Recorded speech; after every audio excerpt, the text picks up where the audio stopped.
महावीर ने कहा है,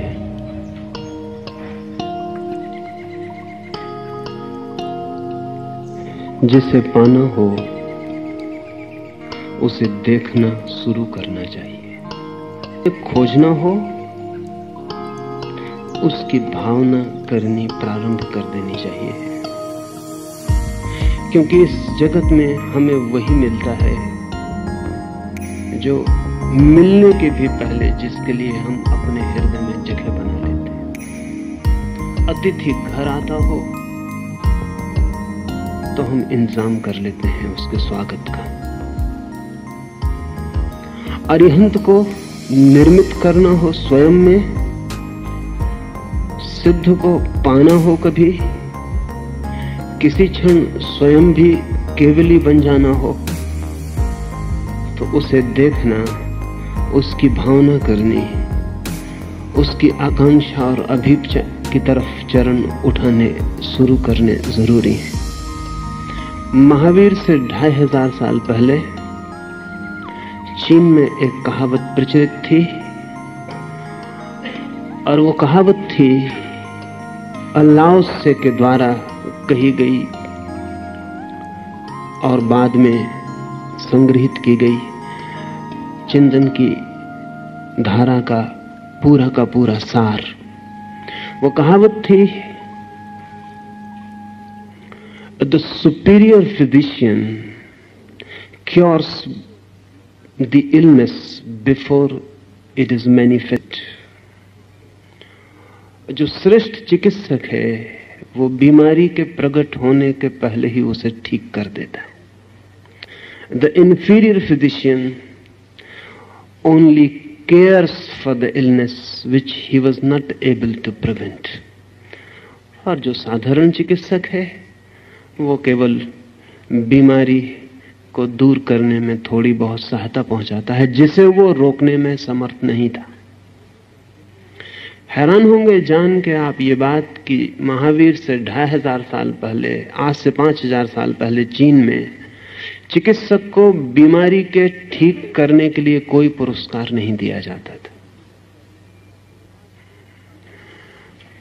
उल्टा ही रिवाज था, या हम समझें कि हम जो कर रहे हैं वो उल्टा है। चिकित्सक को पैसे दिए जाते थे इसलिए कि वो किसी को बीमार ना पड़ने दे, और अगर कभी कोई बीमार पड़ जाता तो चिकित्सक को उल्टे उसे पैसे चुकाने पड़ते थे। तो हर व्यक्ति नियमित अपने चिकित्सक को पैसे देता था ताकि वो बीमार ना पड़े, और बीमार पड़ जाए तो चिकित्सक को उसे ठीक भी करना पड़ता और पैसे भी देने पड़ते। जब तक वो ठीक ना हो जाता तब तक बीमार को फीस मिलती चिकित्सक के द्वारा। ये जो चिकित्सा की पद्धति चीन में थी उसका नाम है एक्यूपंक्चर। इस चिकित्सा की पद्धति को नया वैज्ञानिक समर्थन मिलना शुरू हुआ है। रूस में वे इस पर बड़े प्रयोग कर रहे हैं, और उनकी दृष्टि है कि इस सदी के पूरे होते होते रूस में चिकित्सक को बीमार न पड़ने देने की तनख्वाह देनी शुरू कर दी जाएगी, और जब भी कोई बीमार पड़ेगा तो चिकित्सक जिम्मेवार और अपराधी होगा। एक्यूपंक्चर मानता है कि शरीर में खून ही नहीं बहता, विद्युत ही नहीं बहती, एक और तीसरा प्रवाह है प्राण ऊर्जा का, एलान वाइटल का। वो प्रवाह भी शरीर में बहता है। 700 स्थानों पर शरीर के अलग अलग वो प्रवाह चमड़ी को स्पर्श करता है। इसलिए एक्यूपंक्चर में चमड़ी पर जहां जहां प्रवाह अव्यवस्थित हो गया है वहां सुई चोप कर उस प्रवाह को संतुलित करने की कोशिश की जाती। बीमारी के आने के 6 महीने पहले उस प्रवाह में असंतुलन शुरू हो जाते। ये जान के आपको हैरानी होगी कि नाड़ी की जानकारी भी वस्तुतः खून के प्रवाह की जानकारी नहीं, नाड़ी के द्वारा भी उसी जीवन प्रवाह को समझने की कोशिश की जाती रही है, और 6 महीने पहले नाड़ी अस्त व्यस्त होनी शुरू हो जाती। बीमारी के आने के 6 महीने पहले हमारे भीतर जो प्राण शरीर है उसमें पहले बीज रूप में चीजें पैदा होती हैं और फिर वृक्ष रूप में हमारे भौतिक शरीर तक फैल जाती हैं। चाहे शुभ को जन्म देना हो, चाहे अशुभ को, चाहे स्वास्थ्य को जन्म देना हो, चाहे बीमारी को, सबसे पहले प्राण शरीर में बीज आरोपित करने होते। ये जो मंगल की स्तुति है कि अरिहंत मंगल हैं, ये प्राण शरीर में बीज डालने का उपाय है। क्योंकि जो मंगल है उसकी कामना स्वाभाविक हो जाती है। हम वही चाहते हैं जो मंगल है, जो अमंगल है वो हम नहीं चाहते। इसमें चाह की तो बात ही नहीं की गई है, सिर्फ मंगल का भाव है। अरिहंत मंगल है, सिद्ध मंगल है, साहु मंगल है, केवली पणत्तो धम्मो मंगलम। वो जिन्होंने स्वयं को जाना और पाया उनके द्वारा प्ररूपित धर्म मंगल है। सिर्फ मंगल का भाव। ये जान के हैरानी होगी कि मन का नियम है जो भी मंगल है ऐसा भाव गहन हो जाए उसकी आकांक्षा शुरू हो जाती। आकांक्षा को पैदा नहीं करना पड़ता, मंगल की धारणा को पैदा करना पड़ता है। आकांक्षा मंगल की धारणा के पीछे छाया की भांति चली आती।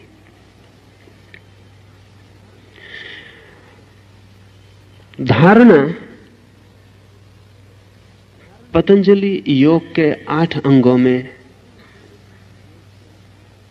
कीमती अंग है जहां से अंतरयात्रा शुरू होती। धारणा, ध्यान, समाधि। 6वां सूत्र है धारणा, 7वां ध्यान, 8वां समाधि। ये जो मंगल की धारणा है ये पतंजलि योग सूत्र का 6वां सूत्र है और महावीर के योग सूत्र का पहला। क्योंकि महावीर का मानना यह है कि धारणा से सब शुरू हो जाता है। धारणा जैसे ही हमारे भीतर गहन होती है हमारी चेतना रूपांतरित होती है। न केवल हमारी, हमारे पड़ोस में जो बैठा है उसकी भी। ये जान के आपको आश्चर्य होगा कि आप अपनी ही धारणाओं से प्रभावित नहीं होते, आपके निकट जो धारणाओं के प्रवाह बहते हैं उनसे भी प्रभावित होते। इसलिए महावीर ने कहा है अज्ञानी से दूर रहना मंगल है, ज्ञानी के निकट रहना मंगल है।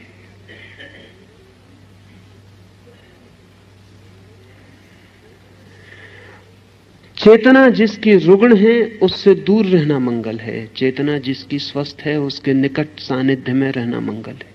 सत्संग का इतना ही अर्थ है कि जहां शुभ धारणाएं हों उस मिल्यू में, उस वातावरण में रहना मंगल है। रूस के एक विचारक जो अकुपंक्चर पर काम कर रहे हैं, डॉक्टर सिरोव,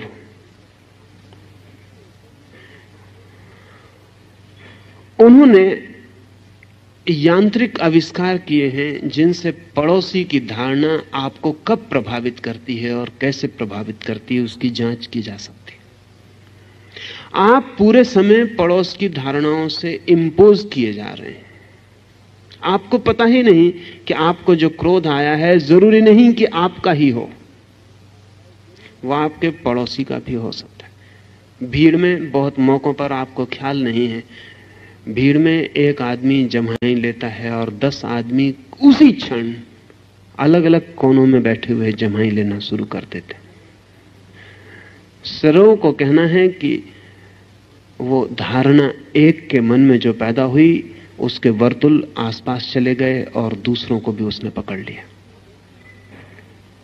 अब इसके लिए उसने यंत्र निर्मित किए हैं जो बताते हैं कि धारणा आपको कब पकड़ती है और कब आप में प्रवेश कर जाती है। अपनी धारणा से तो व्यक्ति का प्राण शरीर प्रभावित होता ही है, दूसरे की धारणा से भी प्रभावित होता है। कुछ घटनाएं इस संबंध में आपको कहूं तो बहुत आसान होगा। 1910 में जर्मनी की एक ट्रेन में एक 15-16 वर्ष का युवक बेंच के नीचे छिपा पड़ा है। उसके पास टिकट नहीं है। वो घर से भाग खड़ा हुआ है, उसके पास पैसा भी नहीं है।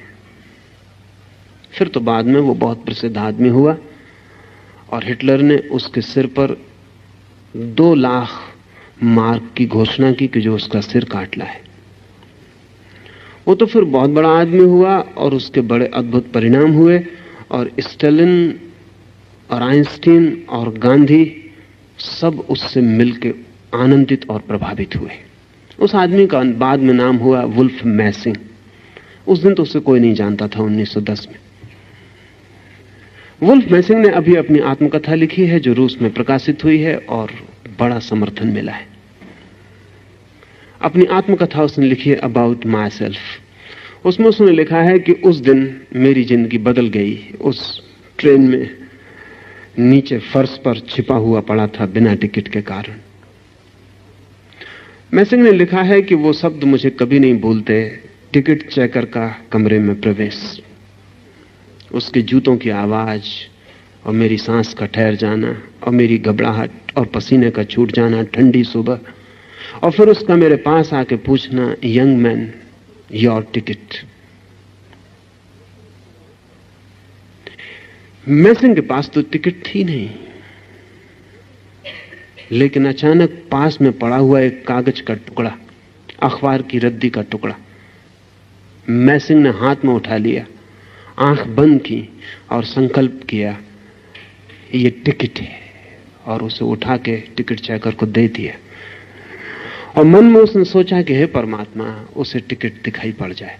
उसने उस कागज को पंक्चर किया, टिकट वापस लौटाई और कहा कि when you have got the ticket why you are lying under the seat.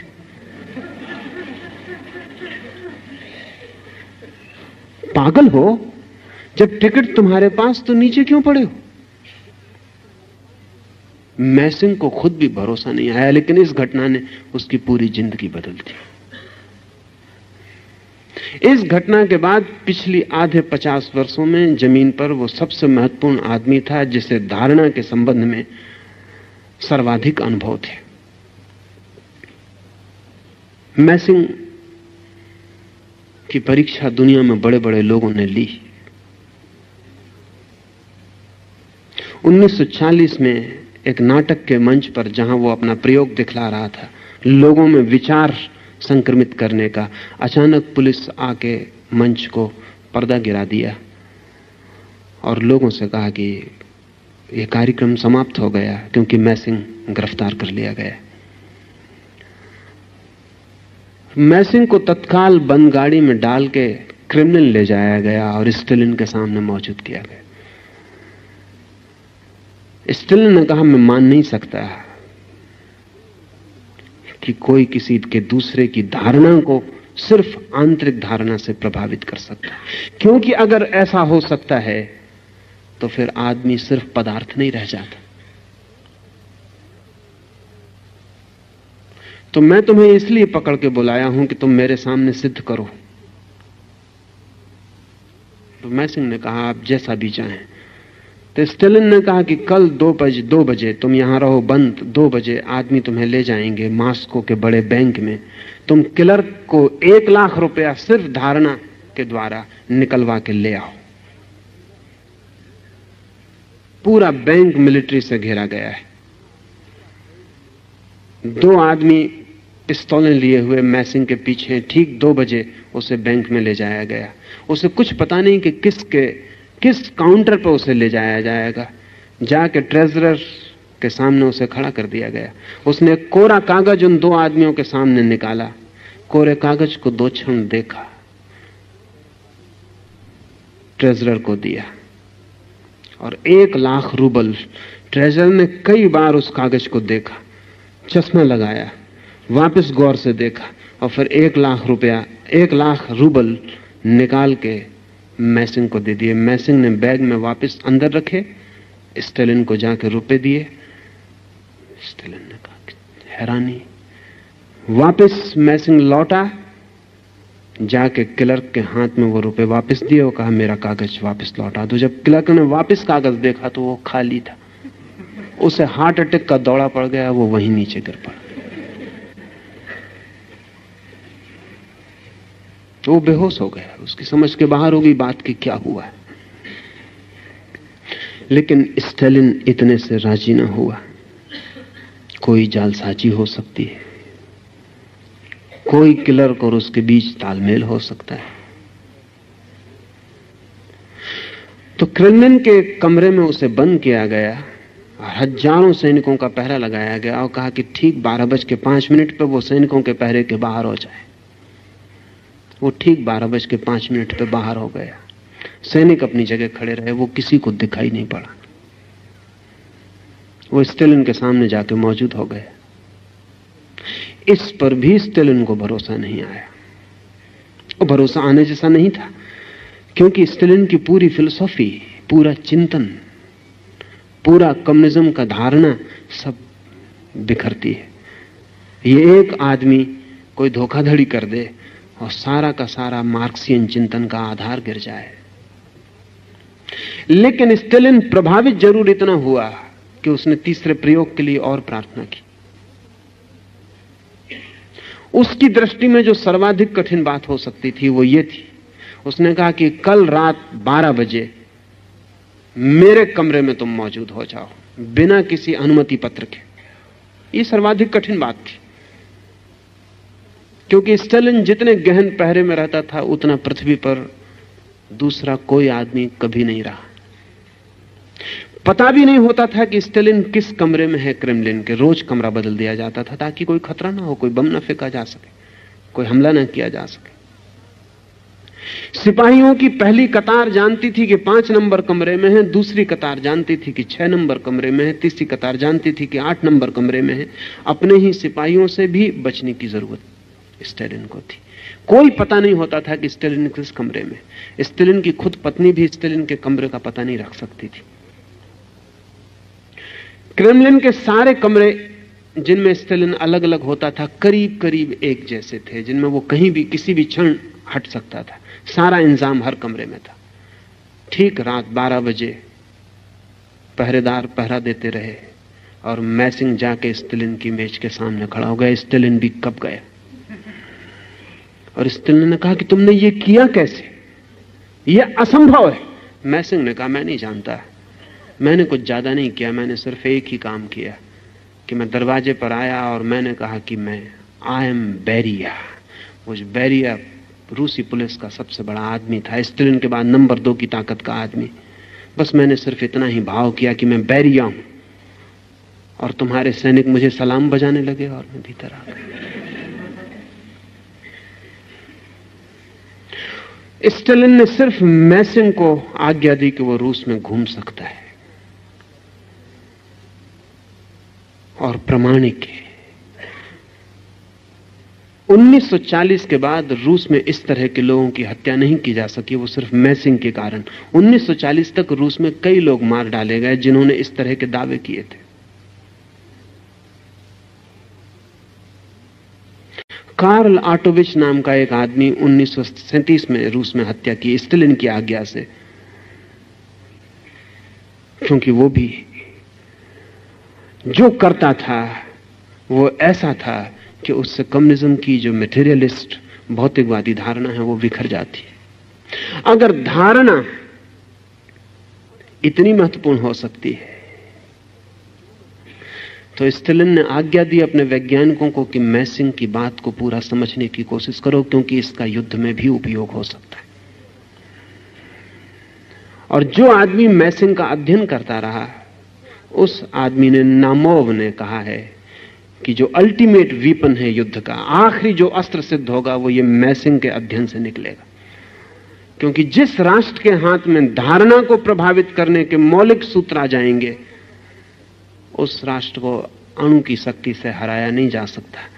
सच तो यह है कि जिनके हाथ में अणु बम हो उनको भी धारणा से प्रभावित किया जा सकता है कि वो अपने ऊपर ही फेंक ले।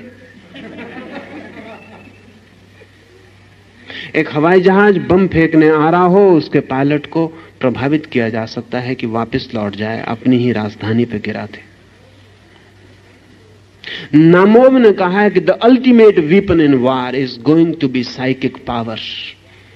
ये धारणा की जो शक्ति है ये आखिरी अस्त्र सिद्ध होगा। इस पर रोज काम बढ़ता चला जाता है। स्टालिन जैसे लोगों की उत्सुकता तो निश्चित ही विनाश की तरफ होगी। महावीर जैसे लोगों की उत्सुकता निर्माण और सृजन की ओर है। इसलिए मंगल की धारणा, महावीर ने कहा है, भूल कर भी स्वप्न में भी कोई बुरी धारणा मत करना, क्योंकि वो परिणाम ला सकती है। आप राह से गुजर रहे हैं, आप सोचते हैं मैंने कुछ किया भी नहीं, एक मन में ख्याल भर आ गया कि इस आदमी की हत्या कर दूं। आपने कुछ किया नहीं। कि इस दुकान से फला चीज चुरा लूं। आप चोरी करने नहीं भी गए, लेकिन क्या आप निश्चिंत हो सकते हैं कि राह पर किसी चोर ने आपकी धारणा न पकड़ ली होगी?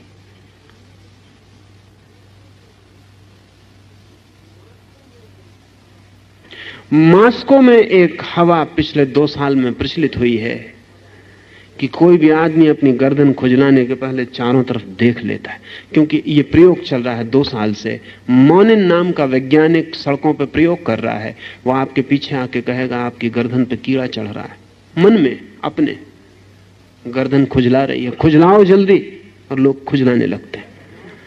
अब तो ये खबर इतनी फैल गई क्योंकि उसने हजारों लोगों पर प्रयोग किया है, राह के चौरस्तों पर खड़े होकर, होटल में बैठकर, ट्रेन में चढ़ के। और मानिन इतना सफल हुआ है कि 98%, 98% सही होता है। जिसके पीछे खड़े होकर वो भावना करता है कि गर्दन खुजला रही है, कीड़ा चढ़ रहा है, जल्दी खुजलाओ, वो जल्दी खुजला। अब तो लोगों को पता चल गया सच में भी कीड़ा चढ़ा हो तो लोग पहले देख लेते हैं कि वो मानिन नाम का आदमी आसपास तो नहीं। जब से मानिन का प्रयोग सफल हुआ है तब से मस्तिष्क के बाबत एक नई जानकारी मिली है, और वो ये कि मस्तिष्क सामने से जितनी शक्ति रखता है उससे चौगुनी शक्ति मस्तिष्क के पीछे के हिस्से में।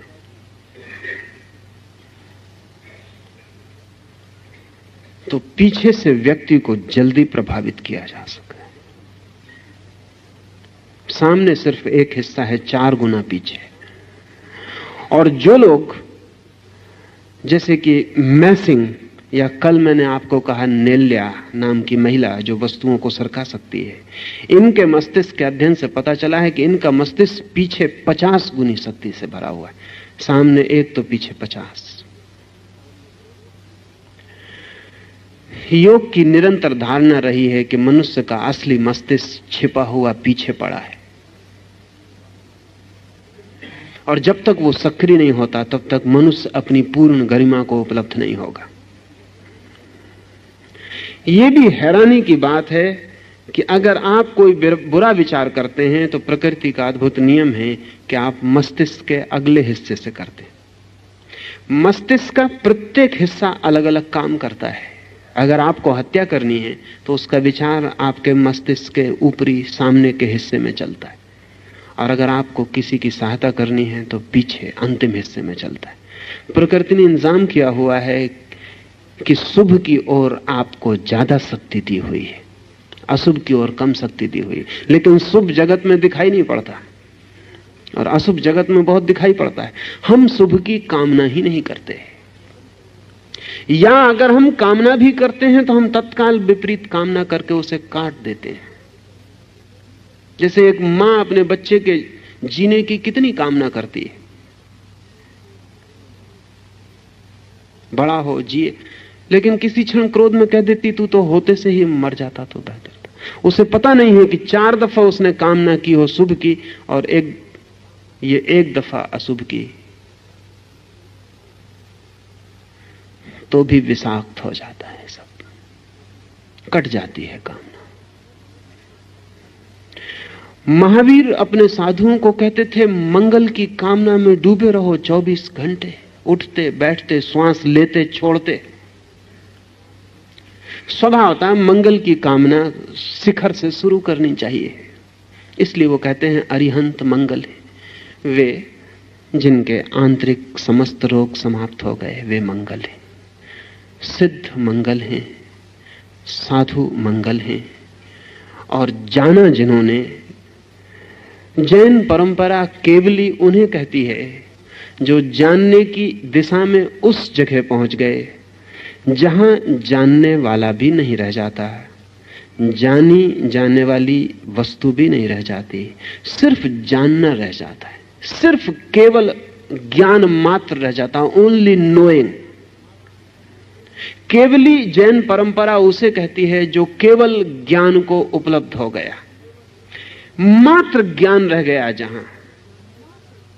जहां ना कोई जानने वाला बचा, जहां मैं का कोई भाव ना बचा, जहां कोई गे ना बचा, जहां कोई तू ना बचा, जहां सिर्फ जानने की शुद्ध क्षमता, प्योर कैपेसिटी टू नो। इसे ऐसा समझें कि हम एक कमरे में दिया जलाएं तो दिए की बाती है, तेल है, दिया है, फिर कमरे में दिए का प्रकाश है, और उस प्रकाश से प्रकाशित होती चीजें हैं, कुर्सी है, फर्नीचर है, दीवार है, आप है। अगर हम ऐसी कल्पना कर सकें कि कमरा शून्य हो गया, न दीवार है, न फर्नीचर है, कुछ भी नहीं, दिए में तेल भी ना रहा, दिए की देह भी ना रही, सिर्फ ज्योति रह गई, प्रकाश मात्र रह गया, ना तो दिया बचा और ना प्रकाशित वस्तुएं बची, मात्र प्रकाश रह गया, आलोक, स्रोत रहित, कोई तेल नहीं, कोई बाती नहीं। और ऐसा आलोक जो किसी पर नहीं पड़ रहा है, शून्य में फैल रहा है। ऐसी धारणा है जैन चिंतन की केवली के संबंध में। जो परम ज्ञान को उपलब्ध होता है वहां ज्ञान अकारण हो जाता है, कोई सोर्स नहीं होता। क्योंकि बात बहुत कीमती है, जैन परंपरा कहती है कि जिस चीज का भी सोर्स होता है वो कभी ना कभी चुक जाती, चुक ही जाएगी, कितना ही बड़ा स्रोत क्यों ना हो। सूर्य भी चुक जाएगा एक दिन, बड़ा है स्रोत, अरबों वर्षों से रोशनी दे रहा है। वैज्ञानिक कहते हैं अभी और अंदाजन 4000 5000 साल रोशनी देगा, लेकिन चुक जाएगा। कितना ही बड़ा स्रोत हो, स्रोत की सीमा है, चुक जाएगा। महावीर कहते हैं ये जो चेतना है ये अनंत है, ये कभी चुक नहीं सकती, ये स्रोत रहित है।